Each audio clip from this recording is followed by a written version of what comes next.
Graham, good morning. Good to see you. We'll start with the big news off the field. Hugh Jenkins has been voted to take over the club. I mean, that's massive news for this football club. What's your reaction to that? Yeah, that's positive, obviously. It must have been a positive evening.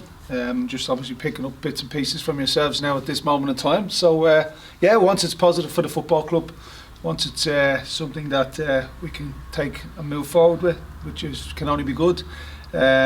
If it's official, I could sit here and talk to you all day about it, but obviously at this moment in time it's not. So let's concentrate on football. Yeah, well, while we're just still on that subject, sorry, but it was an overwhelming, a landslide decision in the end. It kind of proves that this is what the trust really did want. Is that more convincing and reassuring for you, that knowing that this is what this football club wants? Yeah, look, if the fans have voted in, the fans have obviously wanted it, so let's go along with it. And let's be honest, the fans are the most important people at the football club. They're there week in, week out. So hopefully it's a good thing moving forward. But like I say, it's brilliant that we have some positivity. It's brilliant that the fans had their say, and but like I say, my aims, my job now is to concentrate on the football, the bibs, balls and cones, like I say. Just lastly on that situation, have you had a chance to meet Hugh yet, or you can speak to him on the phone, or anything at all in terms of the process? Like I say, I'll comment and I'll sit and I'll speak to hind legs off a donkey once everything is official and sorted. My opinions, my views don't really matter, don't really count. It's I'll be judged on the grass. I'll be judged on the playing situation. So it's something that I probably tried to stay out of the way of, and let the club and you and the fans sort all that out, because I probably have no say, I probably have no control in it. So it was way beyond my remit. So I'd rather, like I say, and I think I've taken that line all along.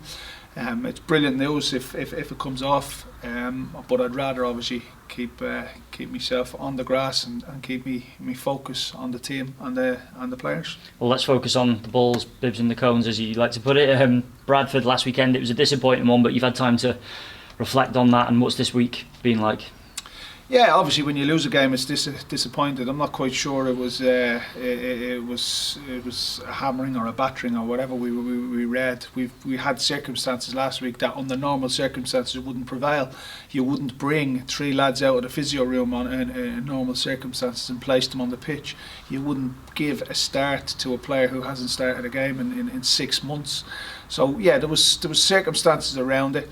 We started the game well last Saturday, but then it was just those moments, 1 or 2 little individual errors, and we got punished. And that's the September. That's the month of September. That's what it's been like for us for the month of September. Wasn't like that in August. It won't be like that in October, but it's been like that for us in September.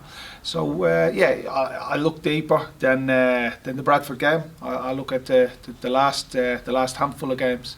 And we went up against some top strikers the week before. Jamie Proctor, 6'4" striker, big, strong, powerful. Never got a kick of the ball. We went up against George Miller, Doncaster, Mo Fall, Doncaster, never got a kick of the ball. So, yeah, look, if I was to get involved in all the bits and pieces that we get wrote about or got spoke about, I'd do my head in. But I have to stick with the positives. I have to stick with the group of players, and like I said, I come out and backed them last Saturday, because I believe in them. I believe in this group of players. And yeah, they had a bad day last Saturday. Yeah, we got beat last Saturday, but there's no panic, and there's no mad dramatisation. Or I wouldn't go gathering headlines out of last week. We got to brush it to one side, and we got to move on. You referenced some of the quality you faced there in terms of the strikers. I mean, you've been scoring goals. I think you've scored in each of your last 6, or whatever, and you've conceded in each of the last 6 as well. Is there a bit of a balance to be had there, I suppose? Clean sheets are key in this league. I think we played 11 games. Is it 11 games this season? And I think only once, and that was the first game of the season, I think only once we haven't scored. So that's a massive positive. So I could sit here and talk about, yeah, we're conceding in one end, but the other side of the coin is we're so it depends on what angle you're coming from and what angle you want to concentrate on. I'll concentrate on the positives if that's okay. We could score, we create chances, we score in every game, and that's a positive. That's a massive positive. Yes, so I wouldn't mind a good old-fashioned 1-0 win. I wouldn't mind things like that, but at this moment in time, We started the season, our pre-season and obviously our first game of the season, we started the season with different shape. Coming back in July, I've had a different group of lads to work with. So it's just been constant. It's been constant upheaval, would you say? Change, would you say? Anything we've tried to implement, we couldn't really get going with and couldn't really work with. Now, over the last few weeks, we've been able to stumble across a settled team and a settled shape. But then lo and behold, the month of September kicks in and we start picking up injury and circumstances prevail. So at this moment in time, September hasn't been good to us. It hasn't been kind to us in all aspects. But look, that sounds as if we're making excuses, and we don't make excuses. We'll accept what the football gods have chucked at us in September. We'll accept the injuries. We'll accept the decision-making process that goes against us, and we'll get on with it.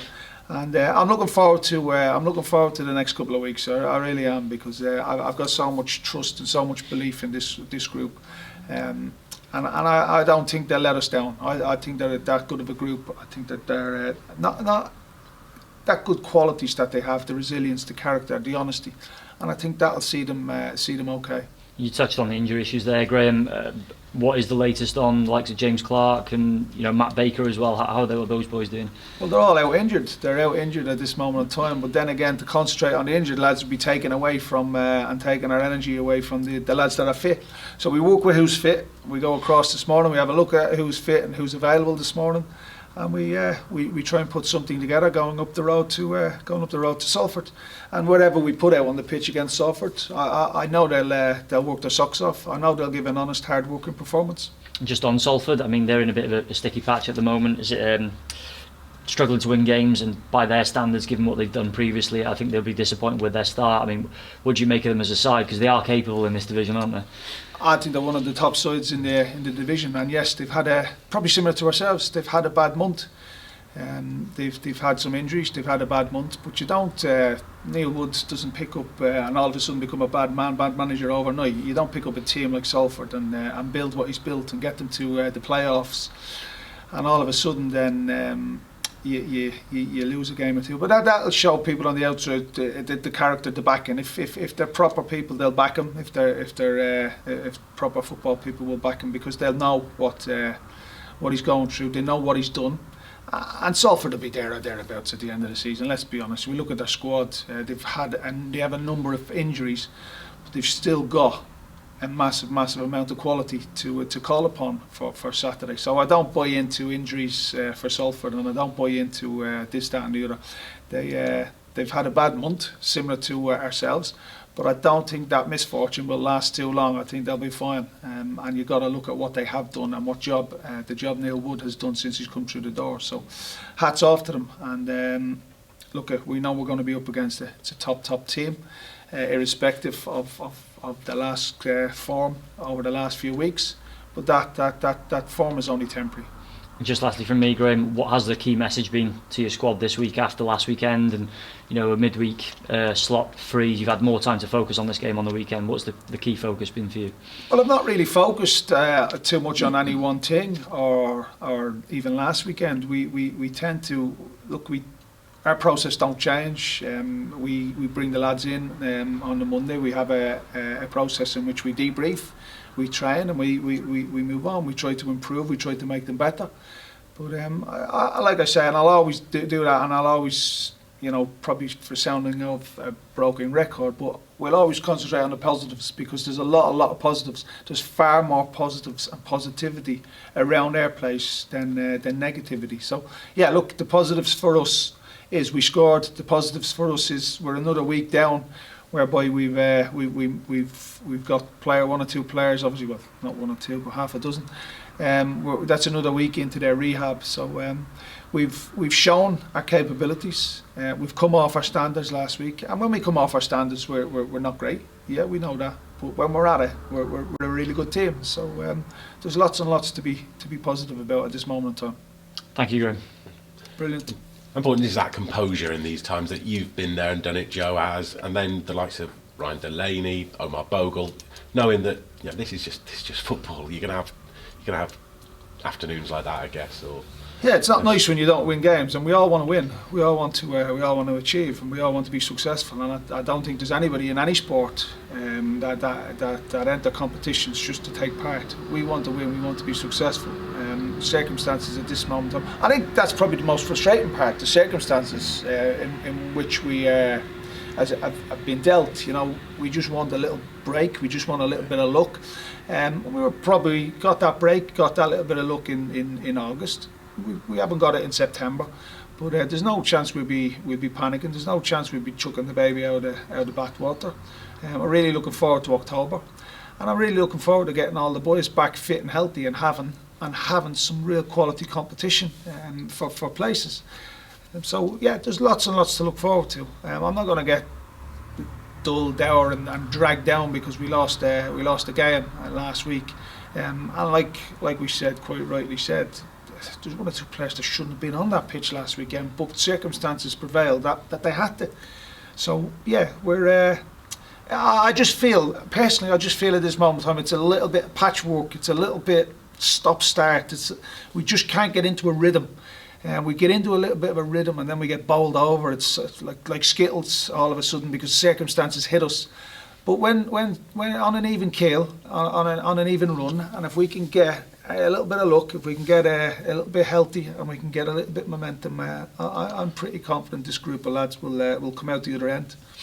And October will provide that chance for momentum. If get things right, it can be they do come. Look, we're going into October. We're going into October with it's going to be a hell of a month, you know, to play 9 games in 32 days. It's a massive ask, particularly on the size of squad we've got. But we'll give it a go. We'll roll our sleeves up and we'll fight tooth and nail for every ball and every decision. Hopefully in October we get a couple of decisions. So 1 or 2 things goes our way. Hopefully we get we avoid injury. Hopefully we get a couple of lads back from injury, although most of the injuries are longer term. And hopefully we stumble across a little bit of form and a little bit of rhythm. And yeah, like I say, and I don't mind how that comes. If that comes in a 4-3 or a 5-4 win, or if it comes in a 1-0 win, I'll take whatever. I'll take the win. And we have evolved as a football club, our system, our style, our possession. There's not many teams that has more possession than us. You'll probably find the footballing philosophies of Notts County, of Salford, of Crawley. They will all have probably more possession than us. But other than that, out with that, the majority of times we have most possession. We create a lot of chances.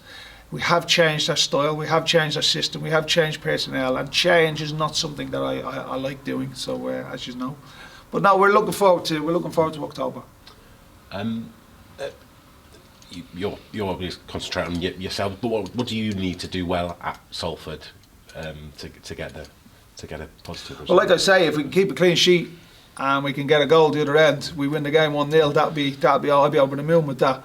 So again, look, we just need to carry on. Offensively, we need to carry on in where we are, our patterns of play, our creativity, our chances, our opportunities. We just need to carry that on. Defensively, we need to tidy up. We know that. We need to tighten up. There's plenty to be worked on. But yeah, look, at this moment in time, I'd climb high waters for a clean sheet. And so transitions, you want to do like Forest Green rather than Crawley, I guess that's where you feel you can have a real threat. Oh, we'll have some of the ball tomorrow, so I don't think it's one of them games where like a Brentford or a Charlton game where we have to sit in. No, we'll have some of the ball tomorrow. We'll get the football. We'll have possession. The possession stats, I'm guessing tomorrow might be 60-40 in Salford's favour, and that's going into that's the day before the game. So I'm guessing at that. But yeah, we'll have some of the ball. So it won't be a transition game. There will be opportunities for both teams to transition like any game of football. But it won't be solely. That won't be solely what we'll be focusing on. On the is there any inkling with James yet? James Clark, is it? The long one, or is he just? Yeah, James is a long injury. Oh, okay. Yeah. James is. We've had some bad news again. Like a broken record again. Every time I'm sat here in front of the media, it's long ones. So look, we won't have James for 6 to 8 weeks. So again, look, something we have to deal with it. It's not nice on the player, not nice on the dressing room, on the club, or him individually. But it's something we have to deal with. Was it his groin or? Yeah, his groin. He felt the pop. Yeah. He felt the pop. He opened up. He went down the side. He ran down the side, and he obviously had to put the ball out.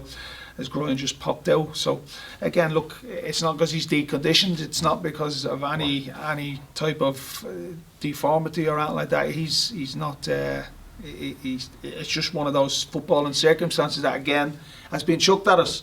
So we just have to, like I say, batten down the hatches, circle the wagons, and just deal with what the lap of the gods is chucking at us at this moment in time. Is Matty getting closer? I think you said around this. Yeah, he was always going to be around this time. Matty Baker he's been on the grass this week, so hopefully he'll have another week's rehab, and hopefully we'll see him over the next 2 weeks. Fingers crossed he comes in and joins us over the next 7 to 14 days. Yeah. As you say, it's long term rather than it's you don't want to do it. Declan, you want to work him towards it. Well, ideally we wouldn't want to bring him in and just chuck him on the pitch. i.e. Declan Drysdale, Aaron Wildig and Bryn Morris last weekend. So ideally we'd like to give them some sort of rehab, some sort of care and attention rather than just chucking them out on the pitch. So, and as I say, and I said it last week, it's something that is not the norm, something that anywhere else I wouldn't have done, but here I just had no choice. I had to ask 3 lads to come out in the physio room last week, and I had to put 3 lads on the team sheet. It was just circumstances that was chucked at me. So hopefully they're another week on. Hopefully they're another week of training under the belt, and hopefully they're another week of fitness in their locker, and they will be able to be a little bit more competitive tomorrow.